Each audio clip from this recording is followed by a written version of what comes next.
Naked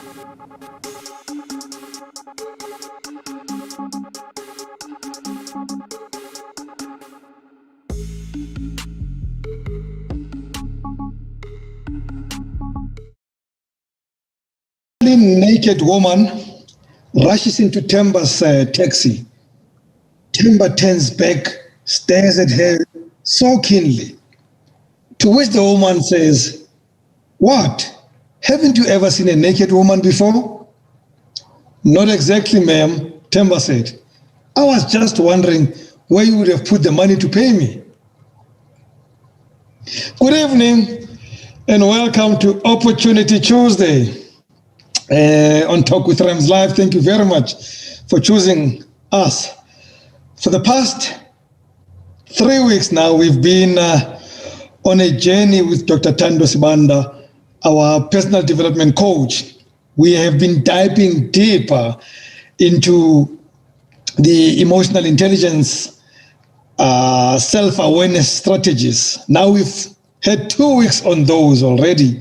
And today we continue from where we left off. We have 15 strategies. We've dealt with 10, and we're going to do the last 5 tonight. So you have chosen the right 30 minutes of digital content. We are live on Facebook and YouTube, and we are also on Instagram, but you won't see Dr. T. So stay on Facebook and stay on YouTube. Talk with Rams Live on both platforms. Do participate, please. Send your questions and comments, and also comment on Twitter. Talk with Rams 1 right there. Dr. Thando Sibanda. Good evening, my brother. Good evening, Rams. How are you doing? I'm very well. Thank you for asking, Dr. T. How are you? Well, today I'm the one who's dark and lovely, eh? You do seem dark and lovely, Dr. T. Yeah, man, it's great. It's good to be here.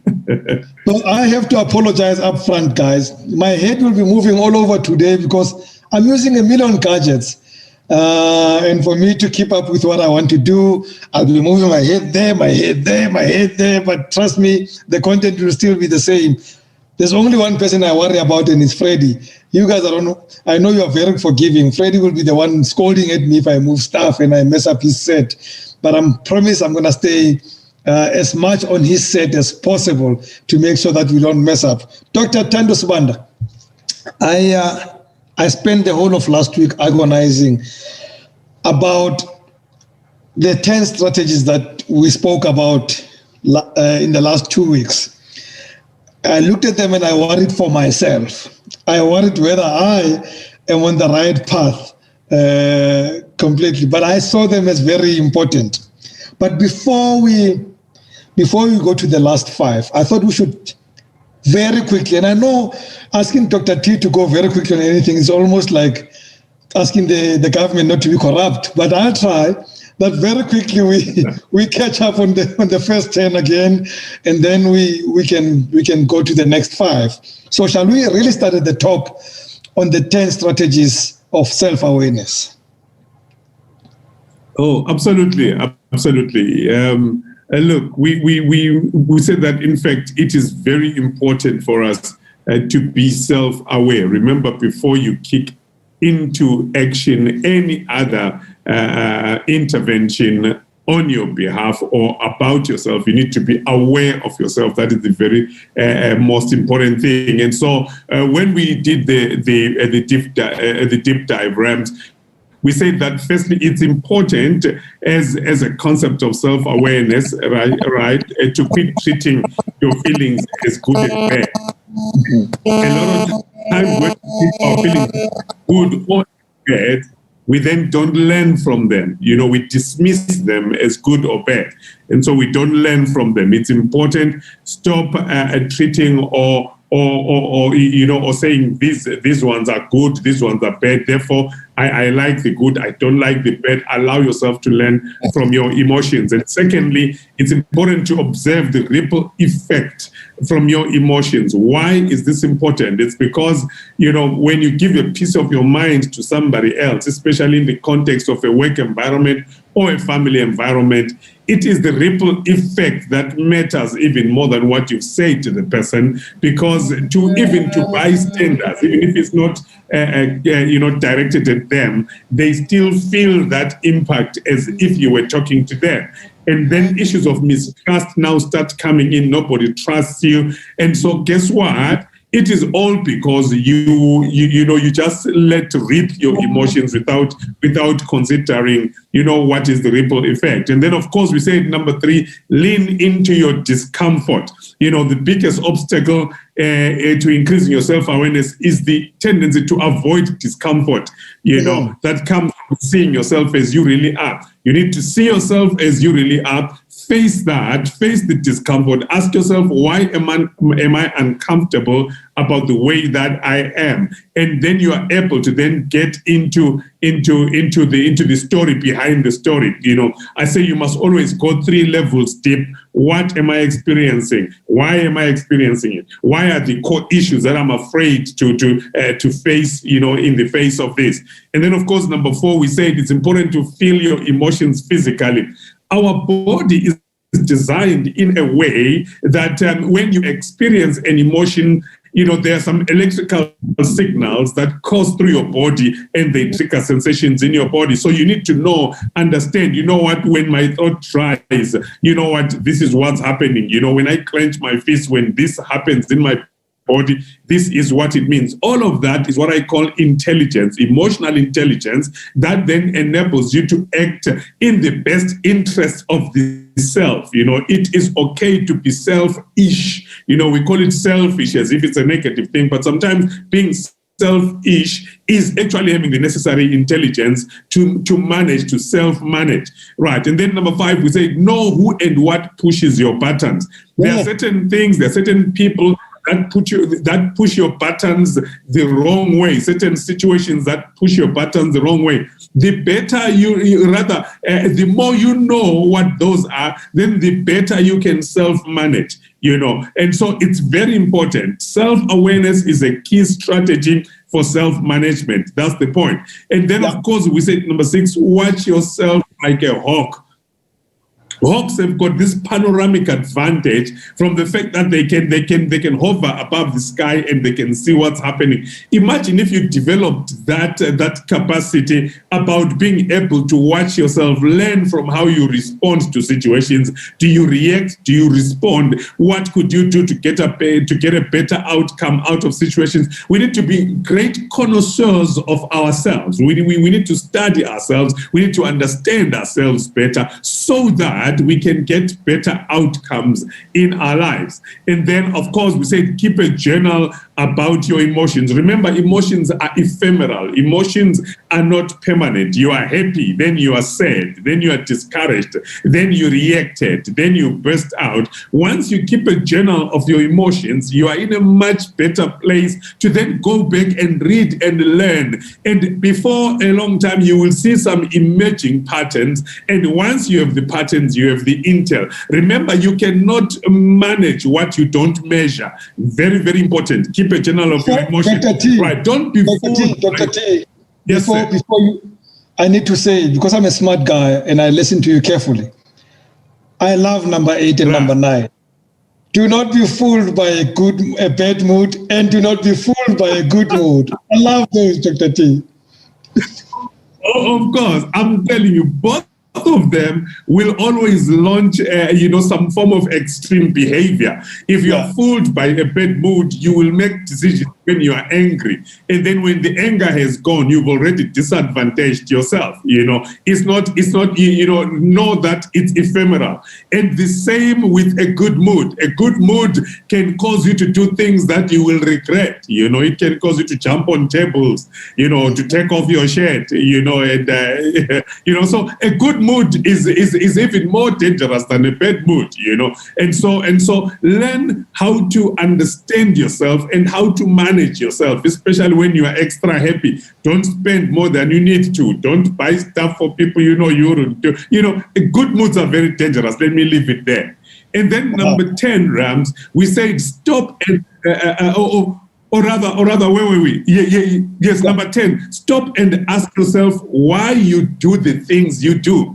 This is very important because remember, emotions come when they will and not when you will them to. So an emotion comes not because you gave it permission. No, it comes because of things that are happening around you. So your self-awareness will grow abundantly when you begin to seek out the source of your feelings. Ask yourself, well, why am I doing things the way I'm doing? Why am I feeling the way that I'm doing?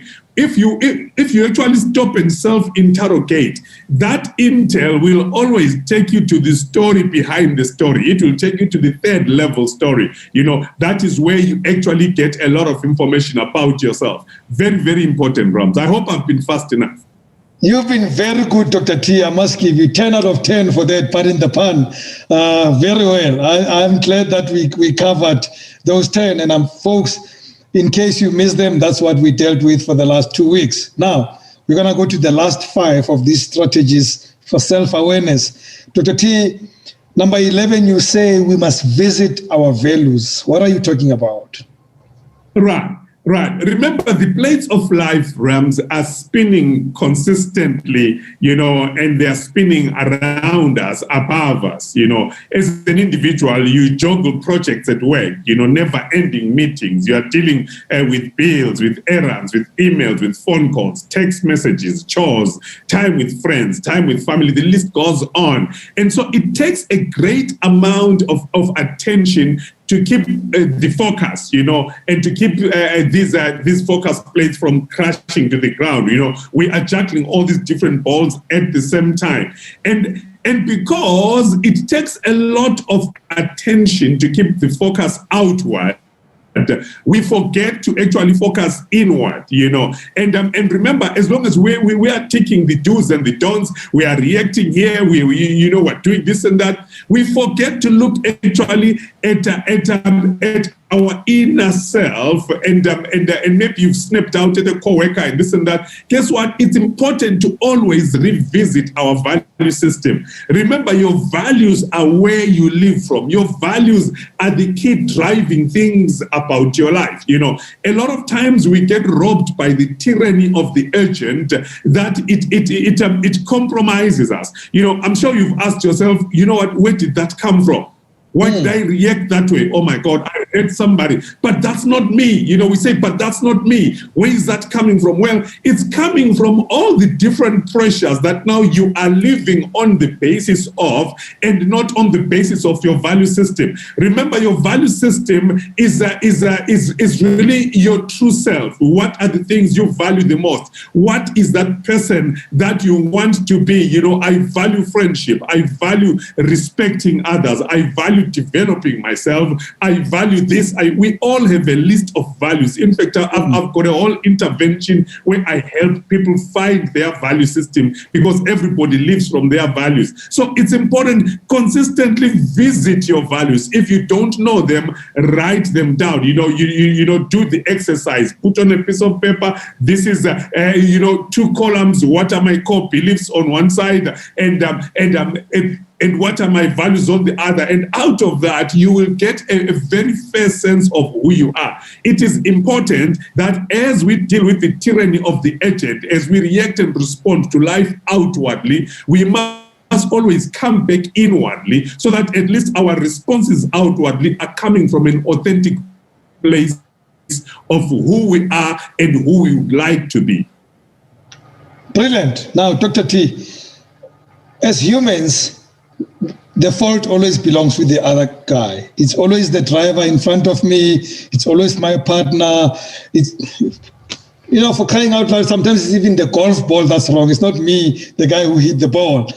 And when you say to me with strategy number 11 and number 12 that I must check myself, I thought I should check the others. They are the ones with a problem. How do you mean I must check myself? No, man, Michael Jackson actually sang a song that said, I'm going to start with the man in the mirror.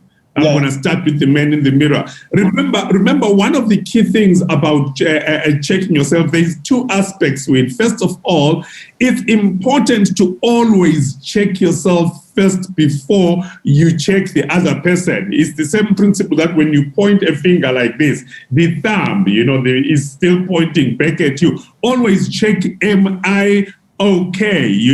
Am I reacting, or am I responding? Am I in a place to take this conversation in its productive entirety towards a productive outcome? A lot of times we lose ourselves, and then we give people a piece of our mind, not realizing that we are actually a piece short ourselves. So whenever we start with ourselves, it always puts us in the driving seat of our own emotions. Remember, Rams, you are not responsible for how the other person responds, but you are totally in control and responsible for how you actually respond yourself. And I'm intentionally using the word respond because a lot of people react. They listen so that they can react, and they don't listen to understand. That is one of the challenges. So secondly, we need to understand that our body is armed with all sorts of clues. Our physique, if you're able to check yourself, check your body language. Are you slumped? Are you sitting up? Are you awake? Are you alert? Check even the way you are dressing. How dressed are you? When people are in certain moods, they dress a certain way. If you see a guy that's normally sharp and you find he's unshaven and you find that he is unkempt, he is not well groomed, you can tell, okay, he's probably giving up on something or given up on something. Our bodies reveal all these clues about ourselves. When you are feeling lazy, there are certain things you don't do, and when you are feeling sharp and ready to take on the world, there are certain looks that you have. What do your clothes reveal about you? What does your body physique reveal about you? What does your internal state reveal about you? So we must always do that spot check on ourselves, on our physique, on our emotions, so that we can know and be very empowered in terms of how we respond to the world around us. Well, on that note, guys, you can see how well dressed I am. So I really I really checked myself before coming on air tonight. You can tell that I'm in a great mood. I'm in control. I'm kidding, just kidding. Dr. T, then you say we must spot our emotions in external environments. What does that mean? Oh yes. So as much as internally our physique, and our internal states can give us clues in terms of how we are feeling, how our emotional patterns are running. In fact, it's also a place of empowerment to be able to check our external environments for resonance in terms of how we feel. For example, you can watch a movie and you can see something there, you say, oh my God, this character actually feels exactly the way I do. Or you can listen to a song and say, oh, by the way, this song actually resonates with how I'm feeling.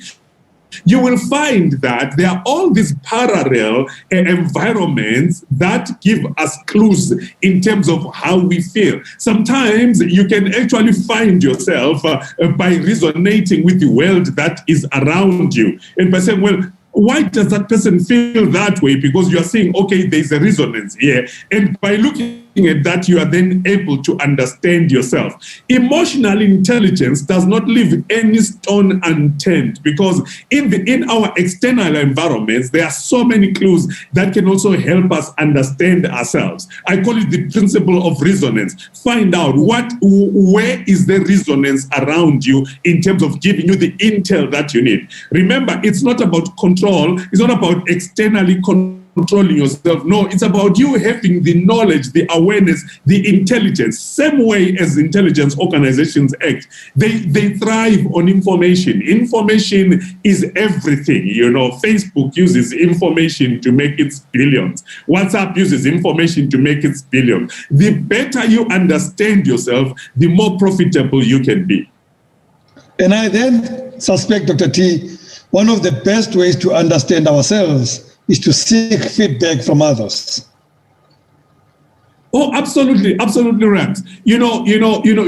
Remember, everything we see, including ourselves, must travel through our own lens, right? Our own lenses or our own lens, our own binoculars, Now, the challenge with that is that our lens is always tainted by our experiences, our beliefs, and without question, our moods. So your lens prevents you from obtaining a truly objective look at yourself. Like this guy who rocked up at a fuel station. And this guy was cleaning his windscreen, and after he finished, this guy started shouting and said, "Why are you doing such a bad job? You've got a problem." The guy cleans again. Third time around, he says, "You are trying, but you are failing. You should be fired from your job." Until his wife leaned over, took off his glasses, and cleaned them. And he goes, "Oh wow, the world is actually different." So sometimes the challenge is our own lenses, because we are approaching it from a certain place. If you are coming from bad relationships, you will miss out on the good guy, not because the next guy is bad, but it's because of your lenses. If you are coming out of a certain place, maybe where you lost some money, you might miss out on a good investment opportunity because you are now distrustful of external environments. And so our lenses normally and usually have a challenge. And so how do you then bridge this chasm? You bridge this chasm through getting feedback. Ask others around you, how are they experiencing you? That is the question. It's not what do you think of me. People will tell you exactly what they think of you. Ask them, how are you experiencing me? That feedback is very important. I remember, even for those that subscribed, to religious convictions, even the Christ himself asked for feedback from his followers and said, "Well, who do men say that I am?" Sometimes your own thought of yourself and the feedback that is coming from out there can be diametrically opposed, can be totally different. So it's important to get that perspective. Ask your friends, ask your relatives, and ask people around you that you even don't quite know, how are you experiencing me? Now, their feedback will be a great eye-opener. It's a great eye-opener for you to be able to make the necessary changes that you need to make within you. I use that piece of scripture, Dr. T, when I give my lessons on reputation. And I say, actually, that question, who do you say I am? When they ask you, who do you say I am? That speaks to reputation, because what I tell people about myself, I express my character and what I wish to be. But what Dr. T says about Rams speaks to my reputation, and it's so important.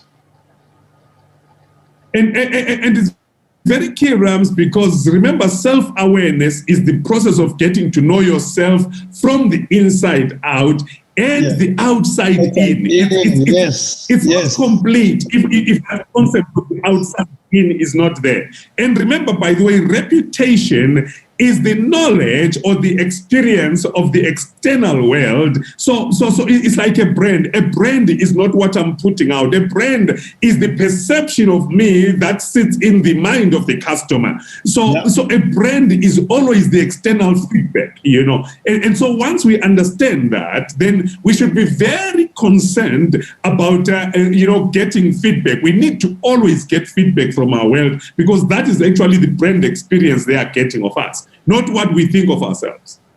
Okay, and finally then, Dr. T, and I must tell you, when you mentioned it to me, there was a part of me that shivered. Because I'll tell you, be practical about myself. So I my behavior around, when I would be stressed, I would be very agitated and be responsive. Whether it's a bad driver next to me or somebody else, annoying me. Now I switch off. Right. I don't necessarily think that's good either. So you say that we have to get to know ourselves under stress. Oh, absolutely. That's such a very vital piece of information in the whole, context, or in the whole universe of self-awareness. You know, if I get to actually know myself under stress, that information is very powerful. Why? Because there are certain ramifications that come if we don't. If I get to know of myself under stress, you know, a lot of things are speaking to me, you know, as my mind and body is interacting with my world. You know, you see, for example, an upset stomach might actually mean that, you know, I'm nervous and there's anxiety overwhelming my body. But do we actually listen to that?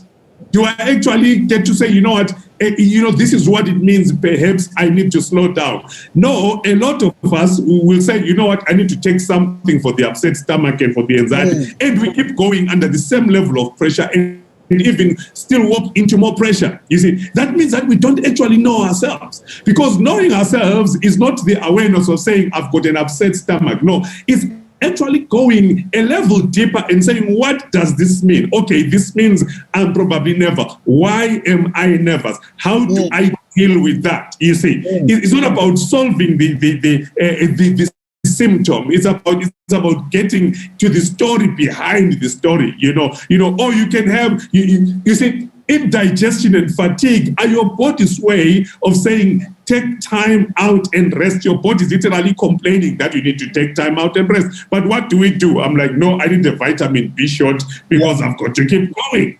You know, I remember I used to work with a certain manager, a certain leader, you know, where someone said, you know what, guys, the whole team is tired. You'd be like, oh, what? The world is run by tired people. Keep going, you know. And